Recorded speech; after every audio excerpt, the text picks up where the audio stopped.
Welcome to Episode 3 of the Security Professionals Podcast, Fugitive Recovery with Dan Magnus.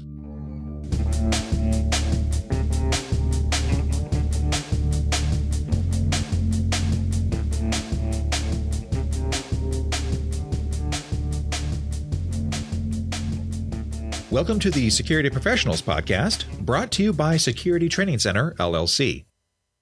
This is your weekly source of news, tips, and education for the security specialist. I'm your host, Alex Haddix, and this is Episode 3, Fugitive Recovery with Dan Magnus.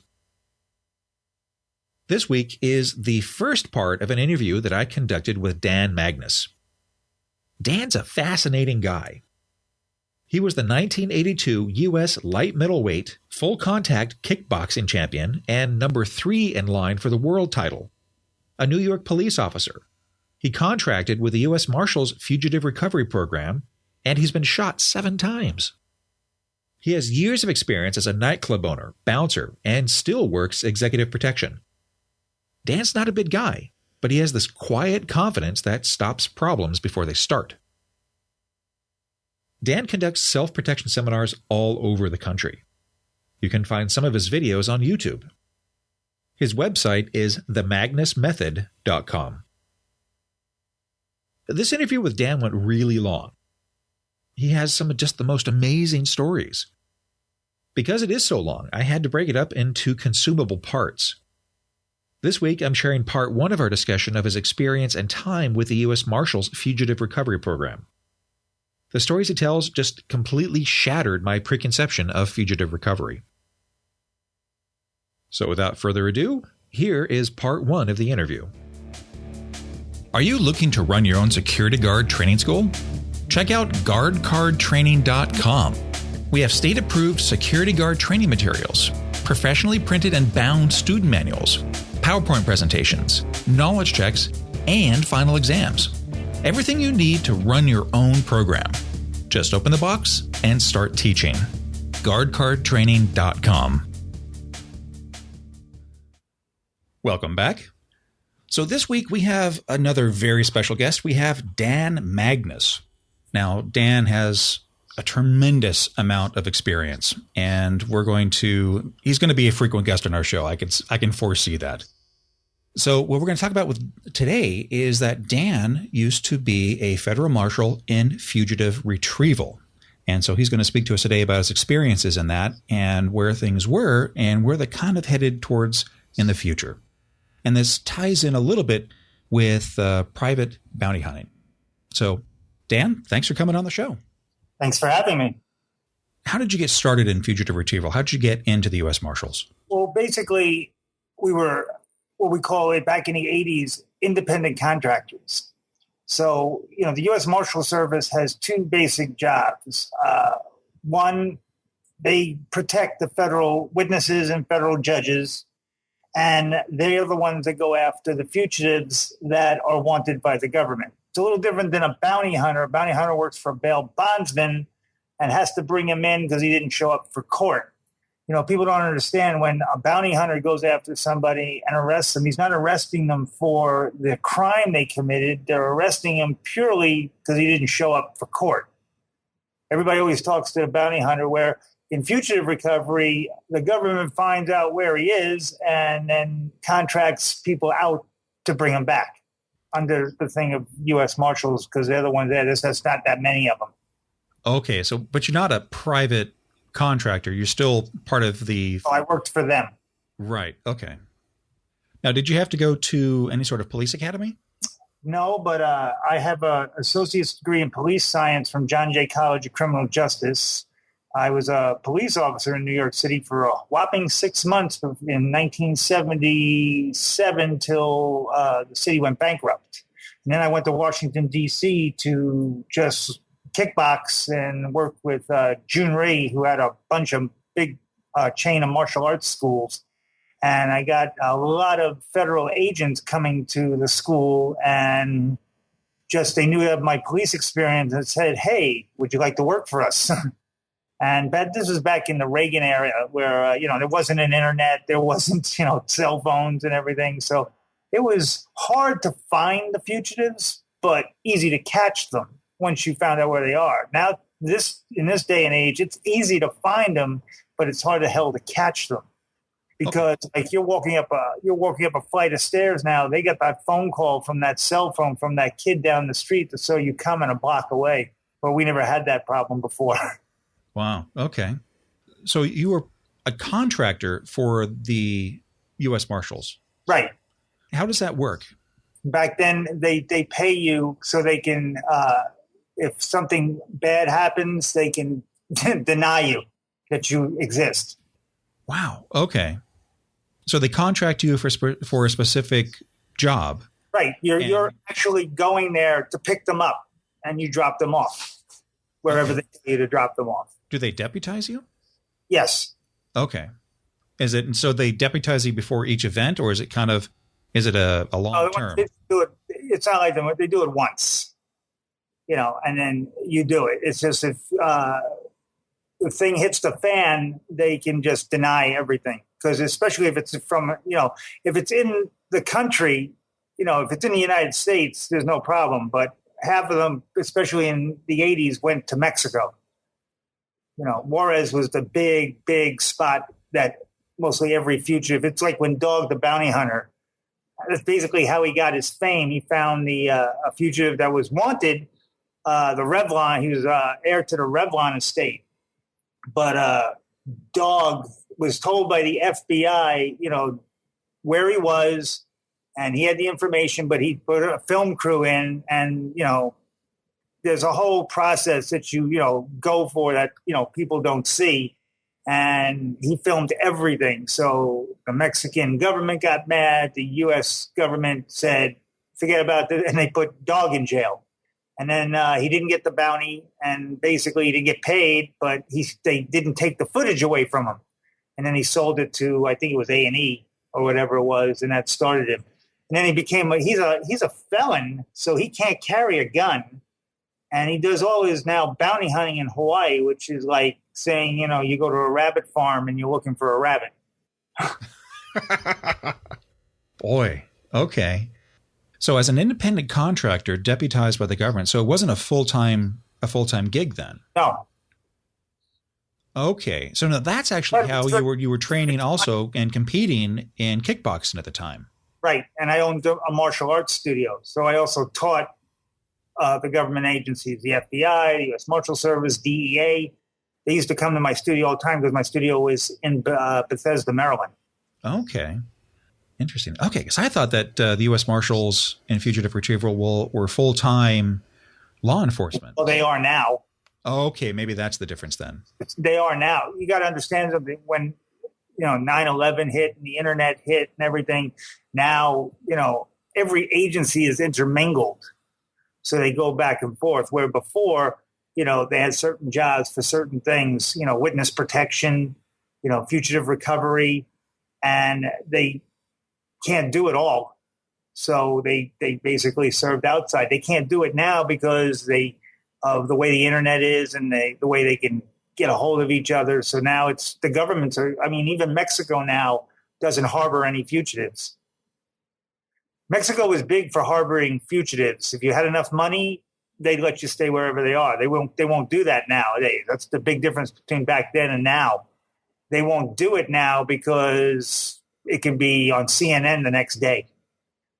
Interesting. Okay. So let's go back to the 80s, and what would a typical, if there was such thing as a typical event would be like? So you'd be working out one day, running the studio, and you get a call and say, "Hey, we got a job for you." Yeah, they'd call me up and say, "We want you to pick up so-and-so person. He's in Juarez, Mexico, general direction," or he's in Rio. Basically go there. You got 4 days to go. This is where he is. Go pick him up, bring him to the closest federal facility in the United States. Okay. Did they put you on a team? Did they give you an expense account, or was it all out of pocket and you just expensed it later? They paid me back later. Wow. So if you had to fly to another country, it was on your own dime. Right. Holy cow. This is so different than I ever thought it was. Yeah, that's the thing. Here's the thing. We almost didn't exist. So I thought like the marshals and all that other stuff was back from the cowboy days. no, because that's what everybody thinks. The Marshal Service, they confuse that with like the Texas Rangers.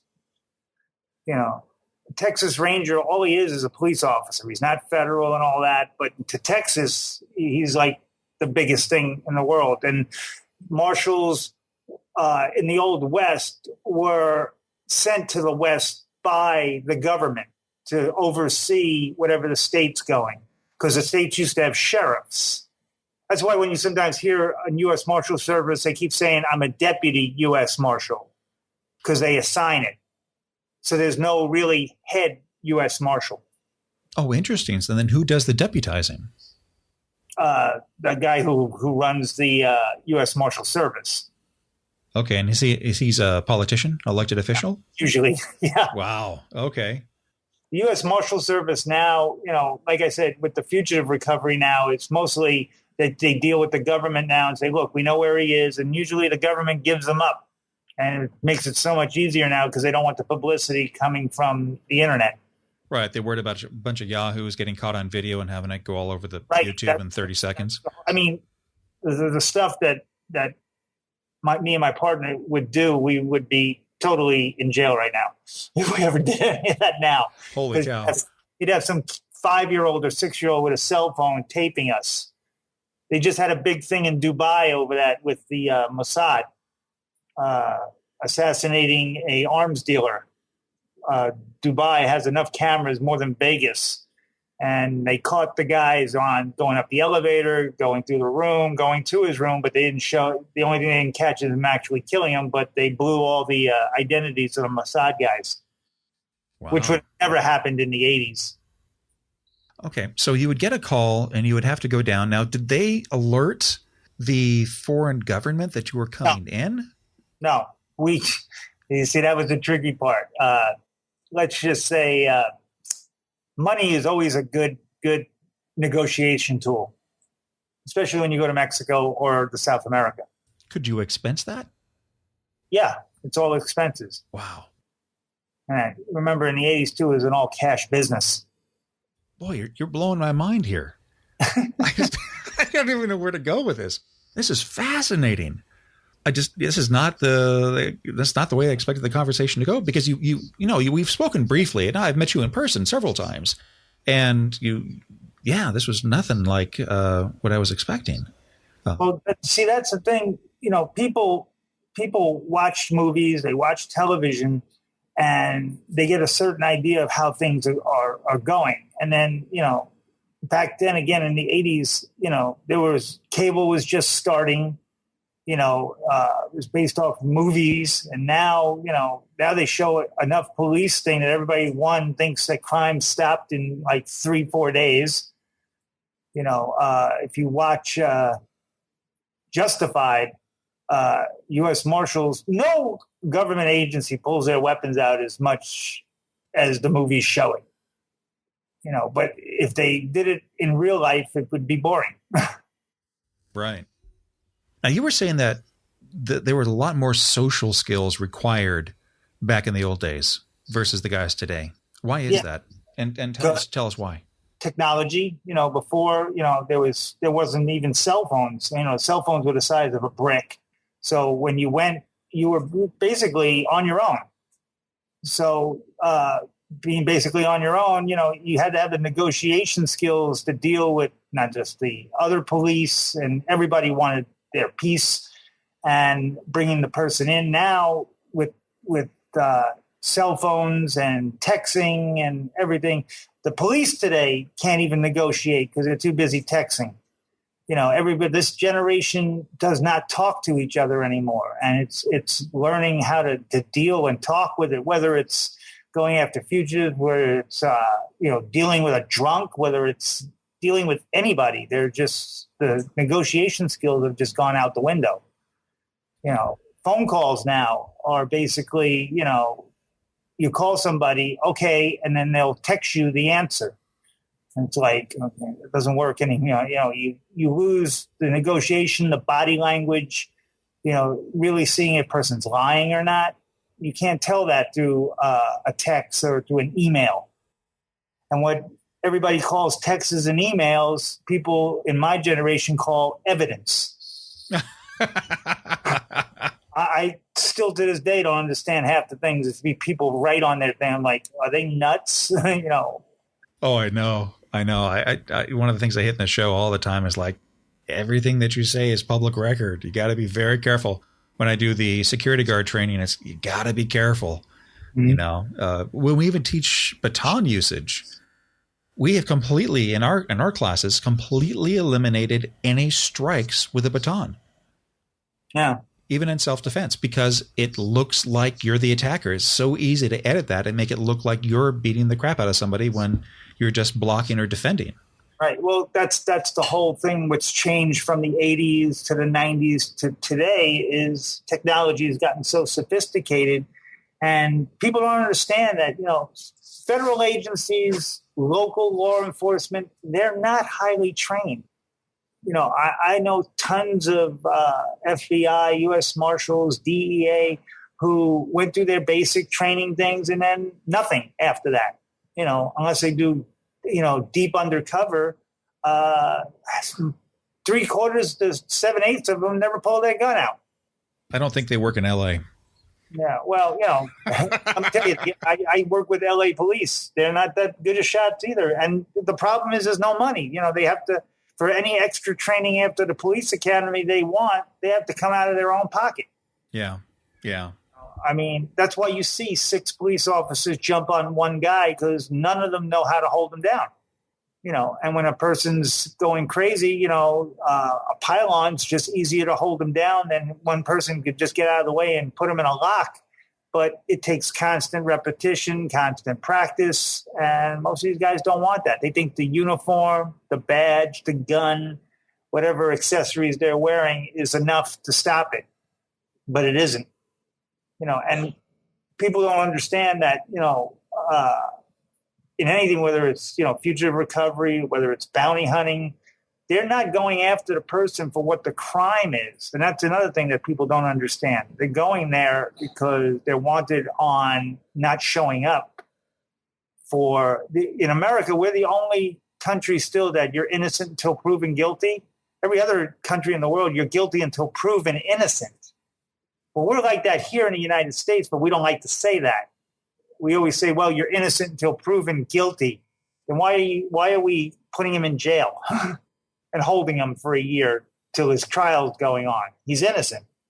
Right. It's that whole flight risk, which is why they have fugitive retrieval. Right. And bounty hunters. If you're a flight risk, then doesn't that mean you're guilty?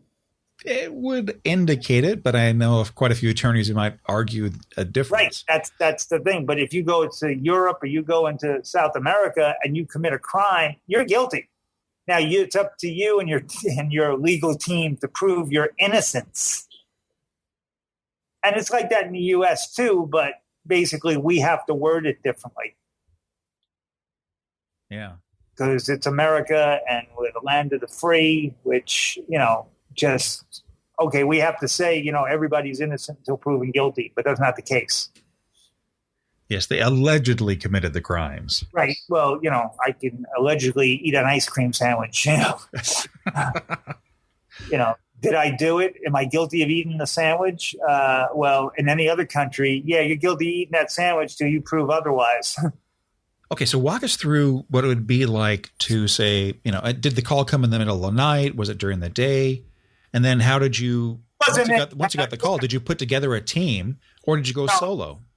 We went with one person. It was a partner. It was just a pickup. And it's not like the movies. It wasn't like, okay, we got to hunt him down. He's not coming back. He's not going to come back alive. They give up so easy. They know they're wanted. Really? There's no shootout. There's no flight. No. There's no runaways, car chases. No. There's guys that sometimes resist a little bit, but once you get them in the cuffs, we used to be able to take them back on a plane. They don't even allow that anymore. Really? You have to drive them? They're too worried about. Or you got to get on into a military type thing. They won't let you go on a passenger thing now. Ever since 9/11. God forbid you bring a guy on a plane with cuffs, and even if there's 2 marshals with him, they won't allow it. They used to do it with first class, but now they won't even really allow it. So then they have to hire a private jet or something. Wow. Because of the masses and all that. But it's nothing like the movies. They know they're being hunted down, and the government already found them. So we're just bringing them back. That's the difference between that and a bounty hunter. A bail bondsman puts up the bail and the guy skips. He's got to find that guy or he loses a lot of money. So basically what the bounty hunter is getting is the money that the bail bondsman put up. So let's say it's a $50,000 bond. You put up $5,000 and then the guy doesn't show up for court. You got about 2 weeks, the bail bondsman, to bring that guy back to court, or he has to pay the $50,000. Wow. So what a bail bondsman does is basically when he puts up the $5,000 and someone puts up the collateral. Let's say someone takes off, but his parents put up their house. The $5,000 is given to the court. It's 10%. But then if he doesn't show up when he doesn't show up for the court thing, they got 2 weeks to get him back, or the bail bondsman has to give $45,000 more to the court. And that means if he has the house, as collateral, he's got to sell the house, and they don't want to do that. So basically, if the guy, they're going to lose the house anyway. That's how the bail bondsman really makes money. And he gets the guy back there in 2 weeks. The $5,000 is given back to the bail bondsman. He gives it to the bounty hunter. And then now he goes through the deal of selling that house because the guy broke the law anyway. See, that's another thing people don't understand. If you miss your bail hearing and you put something up for collateral, it's gone. Wow. The bail bondsman owns it now. The trouble is, if he doesn't get that guy back in 2 weeks, he's got to come up out of pocket because there's no way he's going to sell that house in 2 weeks. Right. For the amount of money that he needs to get it. So he gives the bail, he says to the bounty hunters, find him, get him. Find him, get him. That's the one thing that we didn't have to find him. We basically knew where he was. And when you just showed up there, basically you're under arrest, your name is so-and-so, and they usually gave up real easy. Interesting. Okay. In the movies, but that would make a boring movie. Yeah. Wasn't there a movie with, what's his name? It was called US Marshals. Yeah, that one. The first one was with Harrison Ford. That was called The Fugitive. That really showed what US Marshals do. The second one was with Tommy Lee Jones again, and I think it was Wesley Snipes. And Wesley Snipes worked for the CIA, and he got framed, and that got ridiculous. That basically showed how bad all the agencies are to each other. Everybody lies to each other. Everybody doesn't share information. But that movie was made before 9/11. So now with the National Security, Act, everybody's technically together. Yeah, because Tommy Lee Jones had a permanent team that he went after fugitives with. Right. But there's not that many marshals, so that there's not a specific, like people think, like in the movies, there's not a specific team. So, but you were saying that when you went on a mission, they assigned you somebody. They assigned you a partner. No, I already had one. Oh, you already had one. Okay. Yeah. So it was a guy that you knew and you worked with him a bit in the past. Right. And, he was one of my students. Oh, okay. So it made it easier for them, took less hassle from them, and they paid real good money back then. I don't even know if they even do it now today because of, like I said, with the way the internet thing is now, usually if you're wanted now, I don't even know who really runs the fugitive thing now, if it's the FBI or it's the US Marshals. I mean, it's gotten so where everybody's intermixed so much, nobody knows what the heck's going on. So you would just jump on a plane, you'd go to, say, Juarez, and you just drive to the house through the address that they gave you and say, okay, just pick him up and bring him back? Yeah, pick him up, and then normally we just take him over the border. Get some money to the guards. We took him over the border, brought him to the local station, and then let the local federales take care of it. We didn't have to bring him straight back to wherever they wanted him. They just wanted him in U.S. custody. Interesting. And then they arrange for transfers and Right. all that Well, other stuff. that's their thing of doing it. So what type of guys did you go after? What type of crimes did they commit? Basically, every crime you could think of, but it's not, most of the time it could be white collar crime. It could be, something that, a lot of things that they did illegally from the government. It was a lot of white crime type thing where they made a lot of money was being passed, or drug dealing thing. It wasn't like in the movies, this guy's wanted for murder. If that was the case, the FBI usually took that over. And then the FBI would use the different things to get it. It wasn't about, what the crime was. It was about they didn't show up for a court hearing, so you have to bring them in. So it's just but there was no bail bondsman because it was a federal charge. Okay, so it was like money laundering, those types Right. of things. And could that also be a reason why because they weren't necessarily violent criminals, why they didn't put up fights? Pretty much, if see, the difference is if you got a bail bondsman looking for you, you're not as scared as if you got the U.S. government looking for you. Yeah. A few more resources. Yeah, you're going to get caught no matter what. And basically, they ran away, because they would have stayed there and fought it out. So they don't have any fight in them. The thing about it is people when they hear this, they go, really? They want to hear the excitement and the real, oh my God, like it is in the movies. It isn't like that. If it was like that and we had agents and people, even what I did, if we were as good as people say I am, if we had people like Rambo, the Vietnam War would have been over in 4 days. Yeah. Yeah. But, you say these things, and yet I know you've been shot several times, and I know you got hit by a car while chasing a fugitive. Right. So it wasn't all just walk up and say, okay, turn around, put your hands behind your back. Yeah. Sometimes they try not to get caught, and they try to run away, and you go after them. And when people are scared, they do stupid stuff. When I got hit by a car, the guy that hit me wasn't even wanted. It was the friend. He was a friend of the guy we were going after. That guy gave up easy. The other guy, he must have been wanted for something and thought we were after him too. And he wasn't going anywhere. And he clipped me with the car. And I hit a 4-foot retaining wall and flipped over. It wasn't even the guy we were after. And then he got arrested for doing what he did to me, in front of everybody. So that's how weird it gets.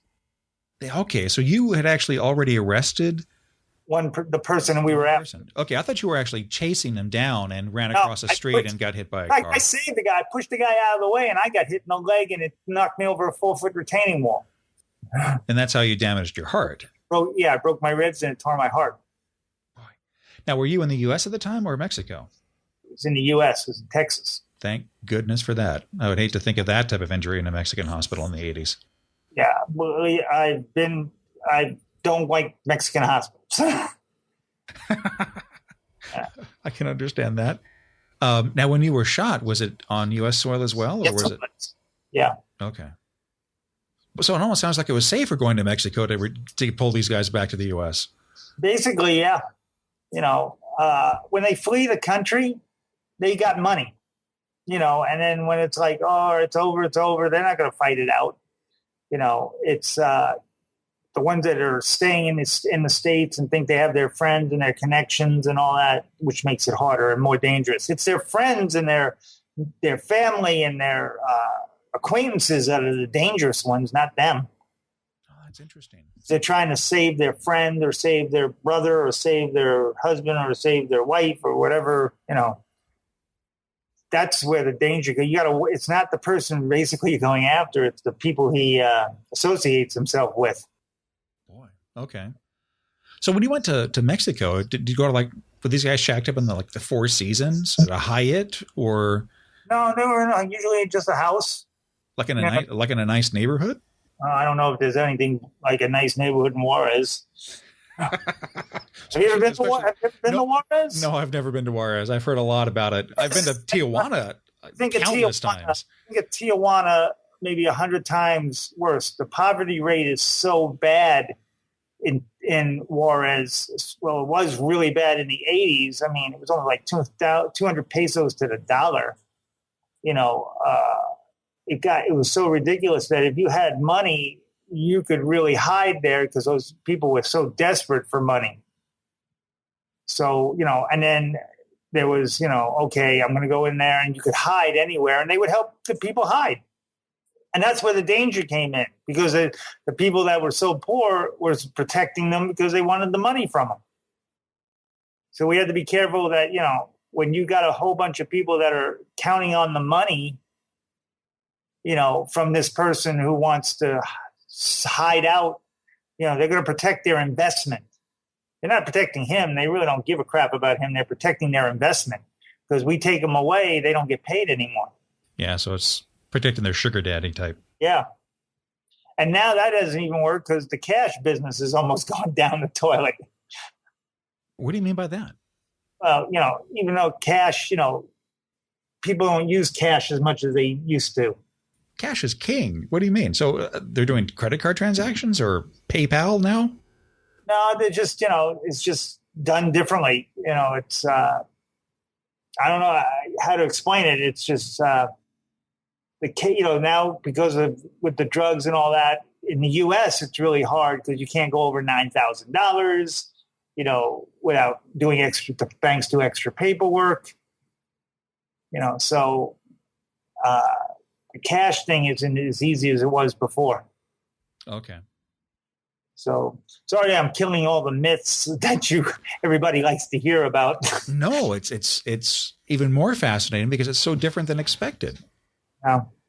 You know, the thing about it is, you know, times are changing, technology is changing, but people really don't change. In fact, they're becoming more blissfully ignorant than ever before. It's just now everything is shown no matter what happens. It's taped, it's recorded, it's put down. I mean, look what we're doing now. You know, when in the 80s, I wouldn't be talking to a computer. I'd be on a phone, you know, talking. We wouldn't be talking on Skyping or looking at each other. And, you know, it's a totally different thing now. And the only thing now that people have a problem with is that because of this technology, people don't have face-to-face communications. So how important was that then? If the people just gave themselves up and you knew where they were, how did the interpersonal communications work? Why was it valuable? Because, you know, they have to still listen to you, and you never know if they're going to try to go away or try to get away. They try to bribe you. They try to do this, and you know, you have to have the negotiation skills. Well, that will do it for this episode of the Security Professionals Podcast. If you have any tips you'd like to share with everyone, a comment on a show, or if you would like to suggest a topic for an upcoming episode, write into podcast@security-training-center.com. Or you can leave us a voicemail at 909-742-0649. I'd love to hear from you. Until next time, stay aware, stay safe. I'm a doctor. I'm a teacher. I live in the South. California is my home. I speak fluent Spanish. No hablo español. I have brown eyes. My eyes are blue. We're very different people, but we do have something in common. I made a donation to the Red Cross. When disaster struck and I needed help, her gift to the American Red Cross changed my life. When you support the American Red Cross, you change a life, starting with your own. Call 1-800-RED-CROSS or visit redcross.org and find out about life-changing opportunities in your area. The Security Professionals Podcast is copyright Security Training Center, LLC. This work is licensed under a Creative Commons Attribution, Non-Commercial, No Derivatives 4.0 International License. An archive of previous episodes can be found at security-training-center.com/podcast.